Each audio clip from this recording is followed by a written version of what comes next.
It's great to welcome the band Alter, or at least two-thirds of the band Alter, to the podcast. They are a rock band from Newfoundland. They consist of Dominick Lamouche on guitar and vocals, Shawna Squires on bass, and Nikolas Starkes as the drummer. Nicholas unfortunately could not make it to the show, so we have Dominic and Shawna joining us today.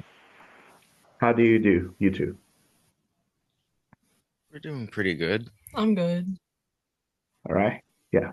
So, tell me about the formation of the band. Well, the band started basically out of a solo project because I got interested in songwriting and music production during like 2020 quarantine kind of, because I discovered like indie music and like bedroom pop kind of stuff in like 2019. And the basics of that really inspired me to start making music. Then I started doing my own thing and finding different influences, like grunge rock and punk rock, lots of alternative stuff.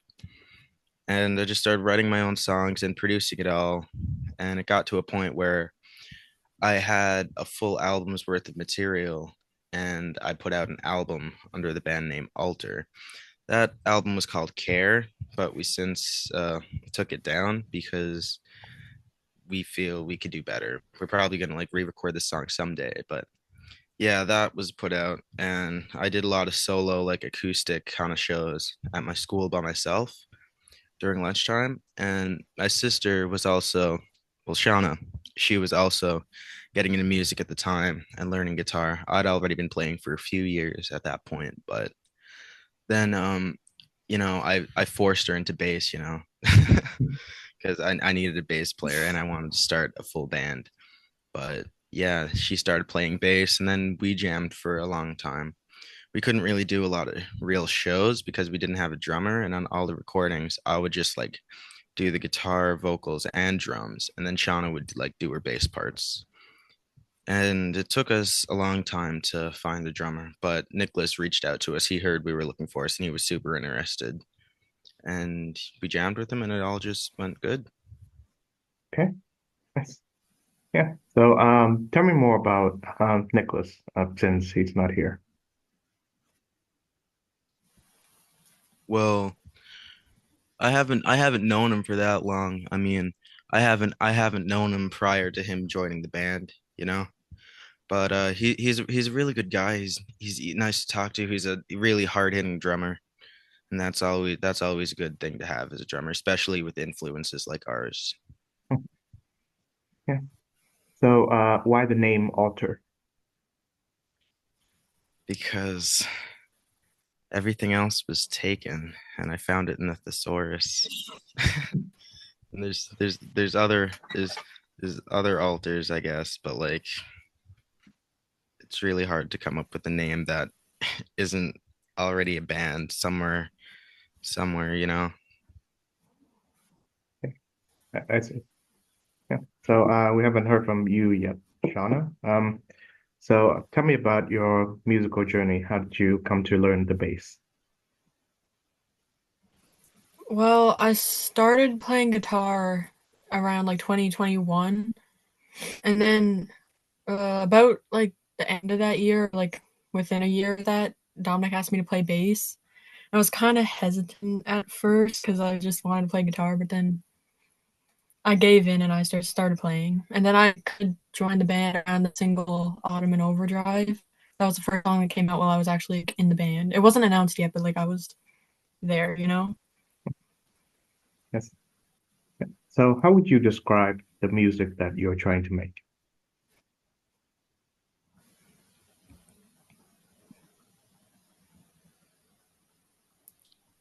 I'll take this Um, one. Well,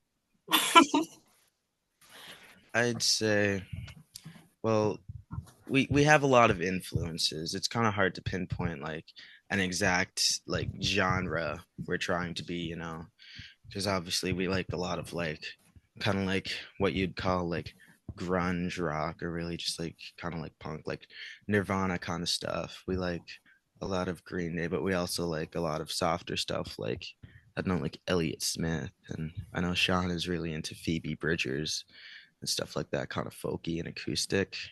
But we also like a lot of like really noisy stuff too, like really noisy, like shoegaze, experimental noise rock, like My Bloody Valentine, Sonic Youth. So I don't know. I'm hoping for us to come across is somewhere between punk rock, grunge, shoegaze, just alternative. Use it as like an umbrella term or whatever. Sure thing. Shawna, anything to add? No, I think he explained it pretty well. Okay. Yeah. So if anyone's watching this episode on video, Dominic has this background being a poster of the punk band Bad Religion, and I think if you pay close enough attention, you could see Shauna has a poster of Billie Eilish. So I suppose the concept of your band is Bad Religion meets Billie Eilish then? I mean, Yeah. I don't know if we're too inspired per se by Billie Eilish in particular, but No, not alter at least. Yeah. I'm glad you mentioned My Bloody Valentine, by the way. They're one of my favorite groups. Actually, we were recording this on the 5th of November. So yesterday, the 4th of November, was the 33rd anniversary of their Loveless album. it's such a classic album. Yeah, it's insanely good. I have no idea how they come up with that sound, really. Lots of pedals, psychedelics probably. Do you have a preference between the Loveless album and the MBV album, which they released in 2013? Yeah, Loveless all the way. Oh, Loveless, definitely. Yeah. yeah. I actually think that MBV is a much more refined Loveless, but I guess that's my take on it. But no, but no, I guess I just have a lot of sentimental value and like attachment to Loveless, so I probably have a bit of bias there. Yeah, and speaking of this subgenre that they're in, are you a big fan of slow dive at all? Yes, I do. I actually have one of their records in my Yeah. collection, Slovakia. Hmm. Yeah, the one with the Allison song, right? Yeah. Yeah, yeah, they're an incredible group. I think they released an album last year. I'm sure you've listened to it. Yeah, they did. I haven't actually listened to that one yet. Hmm. Yeah, you really should. I'm blanking on the title. It may come back to me in a few minutes, but it's a really good album. Yeah, I'll check it out, definitely. Mhm. Tell me about the music that you grew up listening to, respectively, both of you. Well, we both grew up listening to like the same kind of stuff, because obviously we're in like the same household. It started off with like, I don't know. I guess at the very beginning, it started off with like the basics, hearing like classic rock, hearing distorted guitar for the first time, like AC/DC and stuff like that, being like, whoa, that's so cool. And wanting to get into guitar kind of from that. But then hearing Green Day for the first time, that really made me want to pick up a guitar because like, whoa, it sounds cool, but like it looks cool. There's like an attitude behind it. And so then came like for me, like started with Green Day, then I got into a lot of like punk bands from like the San Francisco, like Bay Area kind of California scene in the 90s. Lots of No Effects, Blink 182, like I like No Use for a Name, Lagwagon, stuff like that. Then getting into more punk, I eventually found Nirvana. And I know it's weird because that's usually like people's entry point, but it took me a while to get into them and accept them. Then from there, I got into like some of Kurt Cobain's influences, and then it just branches off.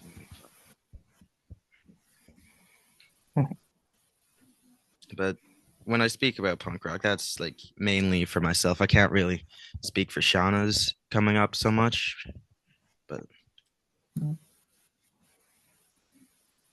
Yeah, my like where I wanted to start playing guitar, it started with Nirvana, like most people.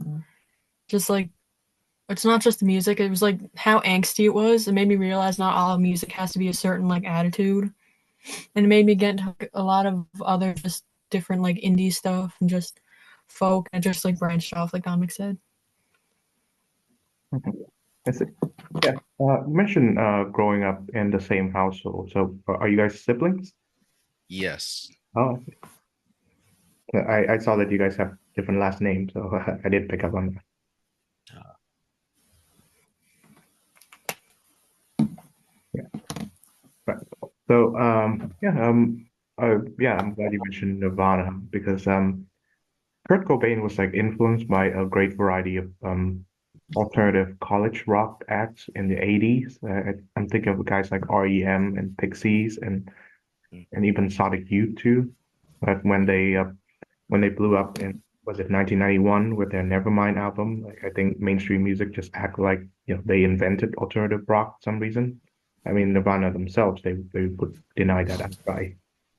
Um, but when you mentioned Green Day and the '90s punk, I think it's quite funny because yeah, punk rock often originates from like really dead end areas. You know how in the darker corners of England you mm, get the Clash and the Sex Pistols and such, but California is just surprisingly sunny, and I'm not sure why some of the biggest like hardcore bands come up from there. I'm not sure where Bad Religion comes from, but I'm pretty sure Green Day comes from that scene too. yeah, Bad Religions. They're more of like an Bad Religion's an LA band compared to like a San Francisco band. Oh, I see. But I mean, like, I don't know. I mean, like, all these bored kids with nothing to do, I guess. Hmm. I mean, like, they had that venue, that 924 Gilman Street venue. It was like this really popular all ages venue there, kind of like, kind of almost like what Second Stage is here in St. John's. Yeah. I know that in New York they have the CBGB, which is like a really cool um punk uh punk venue in the late 80s, late 70s, early 80s. Yeah, Yeah, there was a some of the movie great on them. acts. It's really Cool. good. Yeah. So, um, tell me more about the song or the demo that you guys did. It's titled Suicide, and it is so far the latest release, according to Spotify, of yours. Well, that's an older song I wrote. I actually wrote it before I formed Alter, and nothing changed about it. The formatting and everything, the chords, lyrics, it's all the exact same as it was. I put that out because at the time, um, it was like, what was it, like 10 or 11 months since we'd put anything out, and it's not like we haven't been doing anything because like in our downtime we like record a lot of demos. Like recording demos is like most of what we do between shows and working on songs and stuff, but we felt like we should like put something out, because just we just wanted to stay relevant, I guess. Yeah, it was a really sudden release too. I think we announced it like the day before it came out. I think so. Yeah, but like that's the thing with we could with all these demos we have. It's just, I guess we feel like, I don't know, we could put songs out more often. It's just that we want them to be like more like quality over quantity, I guess. I mean, Yeah. some people look at it the other way, but like, if I want to put something out, I want to put something out I can be proud of and not like regret in 3 months, you know? Yeah, right. Speaking more about Nirvana, do you prefer the album Nevermind or their subsequent release, which is In Euro? In Utero, that is In my utero. favorite album of all time, and I actually plan on getting an In Utero tattoo. Like, yeah, with the lady with all the the organs and such. Yeah, I plan on getting it like right there.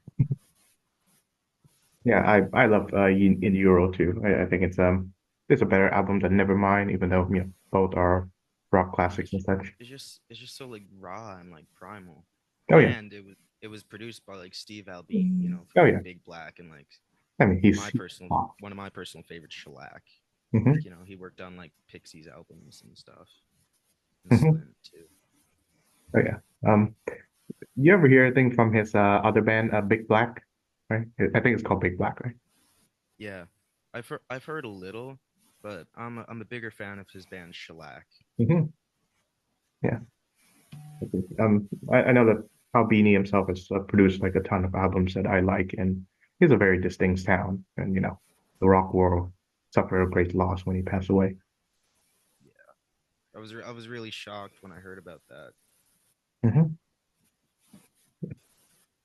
Any thoughts about the Foo Fighters, which are, I suppose, the successors to Nirvana? See, I I always like the early music of Foo Fighters, like maybe the first like 3 or 4 albums, but after a while they kind of got like kind of cheesy. I think I don't know, they started sounding a little dad rockish, you know, Mhm. goodbye Yeah. road, like So I'm not a big fan of not the Best of You then. yeah. I mean, like I like the music, like the first couple records, like I said. I think they're great musically speaking, and production wise. Yeah, But no, I think Foo Fighters just aren't really the same band. hmm I say so. Yeah, I know that the first album was just Dave himself, Dave Grohl, doing everything. I think in his own room or something.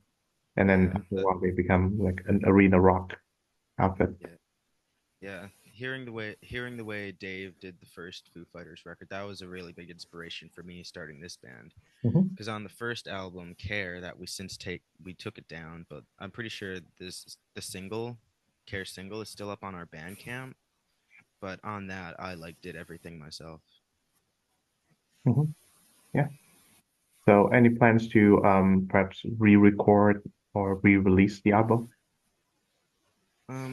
Eventually, I mean, like, there's some songs on there I'm not necessarily proud of, but then again, there's also like another handful of songs that I think are like still great, perfectly good songs, that I'd still like to like put out and like play live. Yes. Like, there was a show we played at a Pavlov's Electric Veranda downtown a few months ago where we played a song from it. We played a song called Death Cruise. Yeah. So you guys are based in St. John's at the moment, correct? Yeah.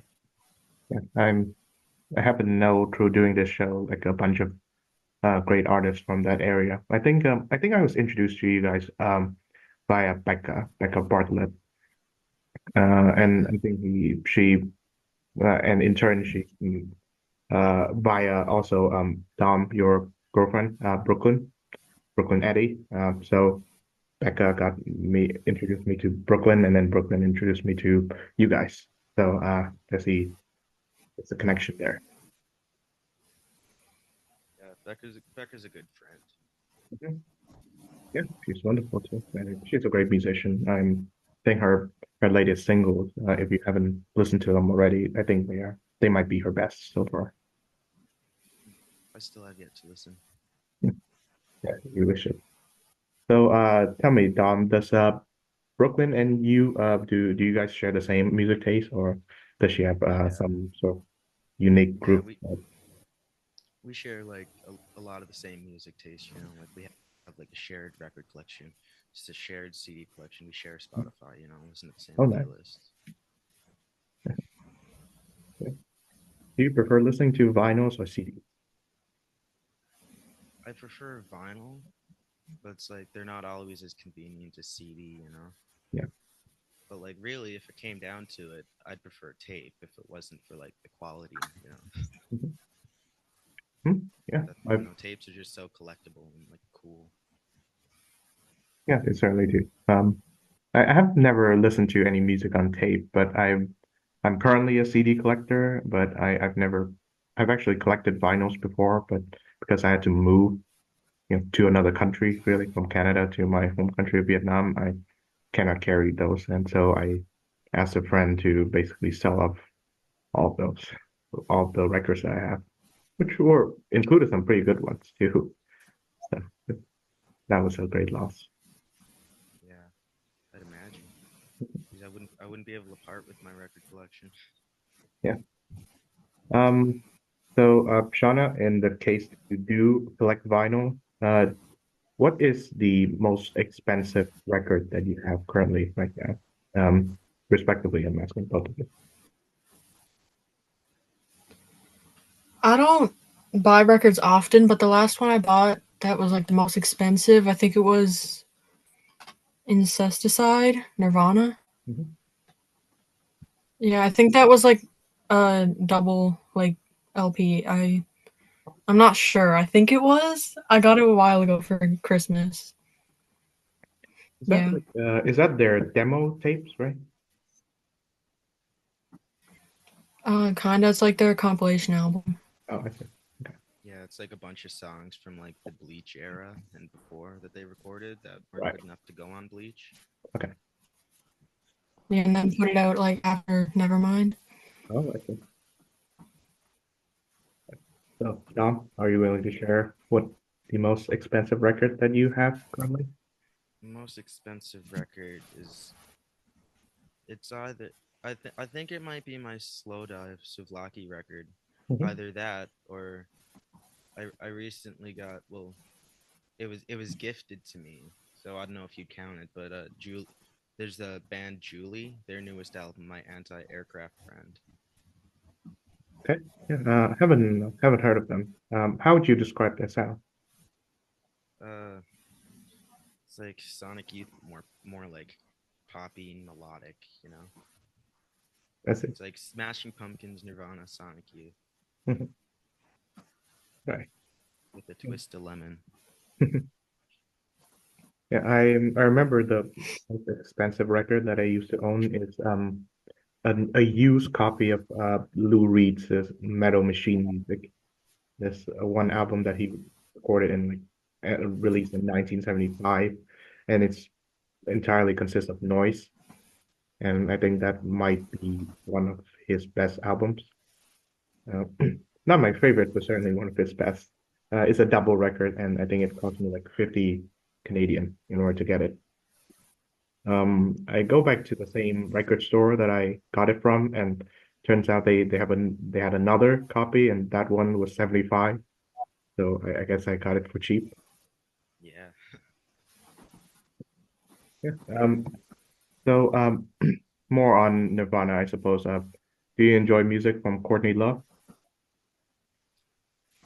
I I do like again like the first like three albums. Hmm. I mean like you know separate the art from the artist. Yeah, she can be a handful. She's I don't know. She's just that she said some problematic things. Like there's been a case where she said like racial slurs on stage. Oh, I don't really stand for that. yeah, yeah. Okay. No, that's certainly not something to to endorse. Yeah, But yeah, I think her two first albums. I haven't heard the third album, but yeah, her first two albums are really good. I believe the first one was produced by Kim Gordon, and that one's certainly worth listening to. yeah, pretty on the inside, right? Yeah, yeah, yeah. I think that's the one. Hole, yeah, with the band Hole. Yeah, And I think Celebrity Skin is their third album, right? I yeah, blank on the name of the second one, the big one with the song, yeah, with yeah. one The of the. second one's "Live Through This." Oh yes, yes, Live Through This. That's the second one. Yeah, that's her big album. So any new music on the works? Yeah, we're actually working on quite a few new songs right now. Right. So Playing with when practices and stuff, and like okay. planning recordings for this winter. Mhm.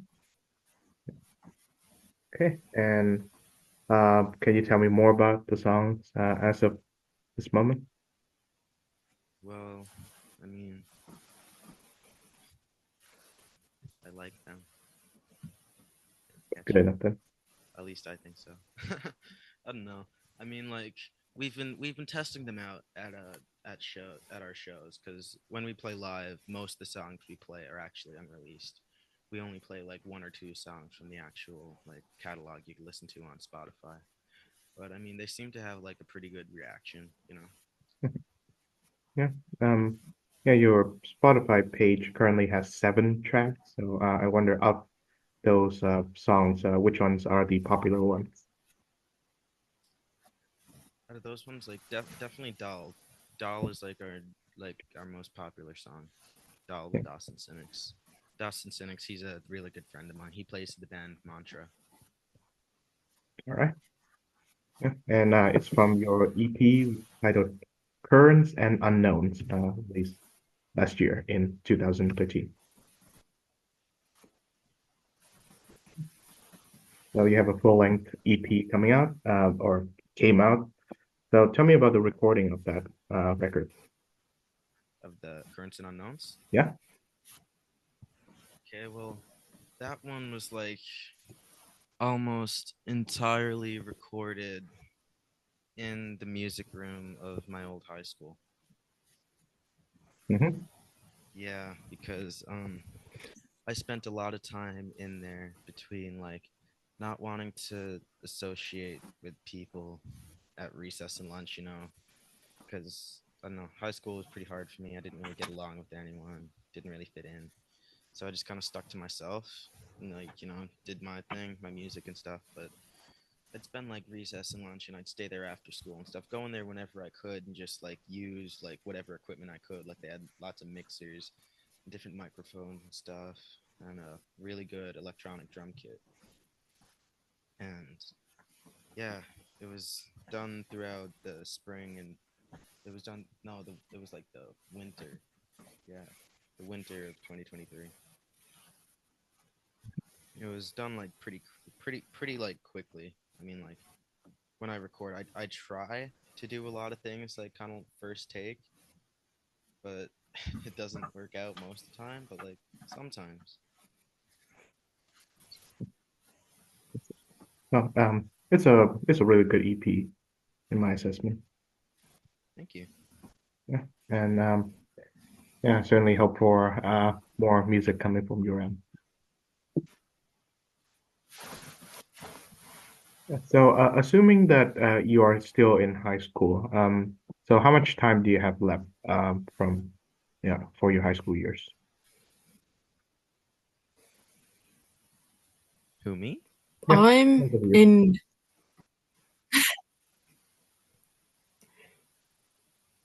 well, I'm in grade 9 right now, so I still have like 3 years Oh, ago. Dominick's graduated. oh, He okay. graduated last year. Oh, wonderful. Congratulations. Yeah. Thank you. Yeah. And I'm sure you will not remember those high school years too fondly. No. Yeah, I think my high school years were terrible, and I sort of found out that well, yeah, I go to college right after, and I found out that those who have like a really good time in high school tends to be the ones with the least interesting personalities. So I think you get off lucky. Yeah, yeah, because the way I see it, it's I think your identity at the time of high school, you base your identity way too much on, what other people think of you. Yeah, And exactly. You just need to like stay true to yourself, you know? yeah, and I think those who derive way too much validation from others as a basis of their self-image, they would carry that over to university too, where they try to be like people pleasers and thus their personality, they kind of become dull or Yeah. even hyper as a result. Yeah. That's why people need punk rock. Freedom, self-expression, hmm DIY, be yourself, you know? hmm Yeah, that's something that I admire about, punk rock too, is that you don't have to be like a skilled musician to make music. I think the first like punk musicians are basically they go out and they get a guitar or a microphone and an amp, and then they just let it rip. Yeah, it's the honesty I think that people like. Like you can actually like feel the emotion, you know? And it's like they're not singing about, I don't know, Hollywood garbage, you know? They're singing about real things that are going on in the world, real things that people are feeling, you know? Real problems. Yeah. What sort of songs would you like to write about or perform? What was that? So, what kinds of songs would you like to compose and perform? Um, that's a hard question. Yeah. I mean, like, I don't know. I don't really care as long as we play them well. As long as you play them well and people enjoy it, as long as we're having fun while doing it, and that's all that matters. Yeah, yeah, that's a good enough answer, I think. So, finally, what does music mean to you, respectively?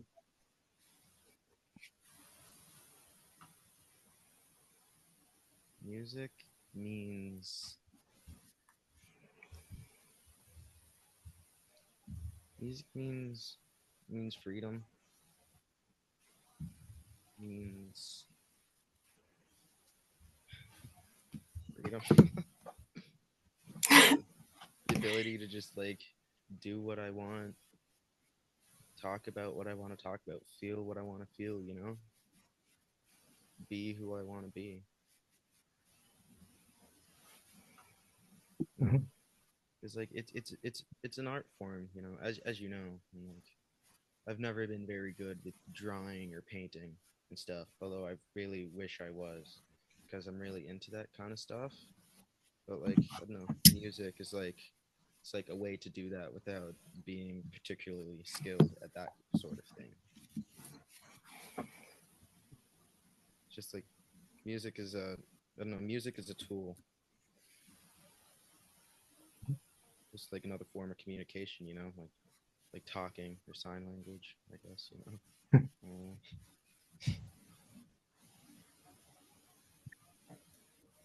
Shauna, anything to add?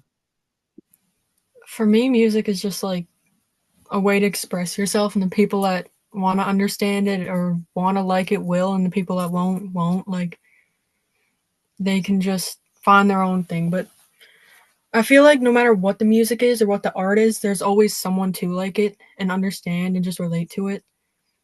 So just do what you want to do, and there's going to be someone. If there isn't, then you'll find someone. Yeah. Okay. Well, on that note, I wish you all the best with your future musical endeavors, the band Alter, and thank you very much for joining the show. Awesome. Thank you for having us.